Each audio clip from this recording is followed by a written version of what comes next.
बिस्मिल्लाहिर्रहमानिर्रहीम। नाज़रीन, मैं हूँ हकीम अब्दुल माजिद अवान। इंतहाई मूज़ी मरज़, इंतहाई ख़तरनाक मरज़, और मैं ये समझता हूँ कि इस वक्त पोजीशन ये है कि 100 में से 70 से 80 बंदे जो हैं वो इस मूज़ी मरज़ में मुब्तला हैं, यानी कब्ज़ के हवाले से बात कर रहा हूँ।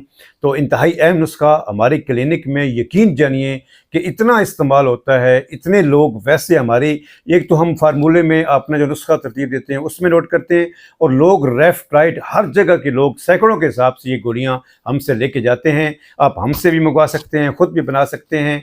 तो इससे पहले कि एक इंतहाई अहम नुस्खा मैं आपके सामने लेके आऊँ, जिनमें नाज़रीन ने अभी तक चैनल को सब्सक्राइब नहीं किया, चैनल को सब्सक्राइब कर दें, बेल आइकन का बटन लाजमी प्रेस करें ताकि मेरी हर अपलोड वीडियो मुख्तलिफ मौज़ूआत पर आप तक पहुँच सके। तो जनाब, सबसे पहले आपने क्या करना है, अजवाइन खुरासानी सिर्फ 1 तोला, उसके बाद सुहागा बिरियाँ, सुहागा आराम से पंसारी के साथ मिल जाता है, वो आप लें, उसको तवे के ऊपर आप रखेंगे तो वो खिल जाएगा, फूल जाएगा। उसको आप बारीक पीस के, सिर्फ वो भी 1 तोला। उसके बाद आपने काली मिर्च हमारे घरों में मौजूद है, 6 तोला आपने लेनी है। और मुसब्बर जो है ये आपने 7.5 तोला, ये इसको आप लेना है। अगर आप इसको ग्रामों में आएँ तो अजवाइन खुरासानी 10 ग्राम, सुहागा बिरियाँ 10 ग्राम, काली मिर्च जो है वो सिर्फ और सिर्फ, यानी कि इससे यानी कि वो उसका वज़न ज़्यादा हो जाएगा, 60 ग्राम। उसके बाद जो मुसब्बर है वो आपने लेना है 75 ग्राम। तो इन तमाम दवाइयों को अच्छी तरीके से बारीक पीस लें। बारीक पीसने के बाद क्वारगंदल, यानी कि उसका गूदा, ऊपर से छिलका उतार लेना है, उस गूदे की मदद से आपने इसकी गोलियां बना लेनी है।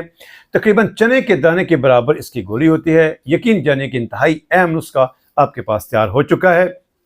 करना क्या है, इस्तेमाल किस तरीके से करना है कि अगर कब्ज़ ज़्यादा हो तो आप 2 टैबलेट भी ले सकते हैं, वरना 1 टैबलेट ही इसकी काफ़ी हो जाती है। हर रोज़ रात को सोते वक्त नीम गर्म दूध के साथ आप इसको लें।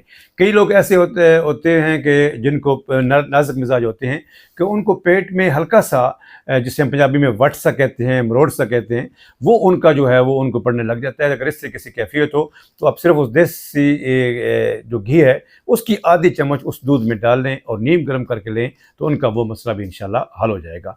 अहम नुस्खा आपके पास आ चुका है। अपने दोस्तों में, अपने फ्रेंड्स में, अपने व्हाट्सएप ग्रुप में इसे लाजमी शेयर कीजिएगा ताकि ज़्यादा लोग इससे मुस्तफ़ीद हों। दुआओं के साथ इजाज़त चाहूँगा। अस्सलाम वालेकुम रहमतुल्लाहि व बरकातहू। चलो एक 2 शॉट बनाओ।